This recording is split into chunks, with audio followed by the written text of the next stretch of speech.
ఉన్నాడు. ఇవాళ అలా మోసపోవడం వల్ల ఏమవుతుందంటే, దేవుడు ఒకవైపు, మనలో మోసం ఒకవైపు, రెండు కలిసి పనిచేస్తున్నాయి. ఎవరు పనిచేస్తున్నారు? దేవుడు ఒకవైపు పనిచేస్తున్నాడు, మోసం ఒకవైపు పనిచేస్తా ఉంది. ఆ మోసం ఏంటంటే, నాకు తెలివి ఉంది, నాకు జ్ఞానం ఉంది, నాకు ప్రార్థన ఉంది, నాకు విశ్వాసం ఉంది, నేను నీతిమంతుడిని, నేను నీతిమంతురాల్ని అనేటటువంటిది మన లోపల ఉంది.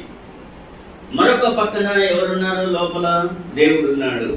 దీన్ని దేవుడు మనతో ఏదైనా గద్దించినప్పుడు, దేవుడు హెచ్చరించినప్పుడు వెంటనే ఈ మోసపు ఆత్మ ఏమంటుంది అంటే, దేవుడు చెప్తేనే చేస్తున్నాం, దేవుడు నడిపిస్తేనే చేస్తున్నాం, ఇదంతా దేవుడు బయలుపరిచిందే అనల్ని, అపవాది అనే మాట రాకుండా మనల్ని మనము దేవుడు అనే యొక్క ముసుగులో ఈ యొక్క మోసం మనం చేస్తూ ఉంటాం.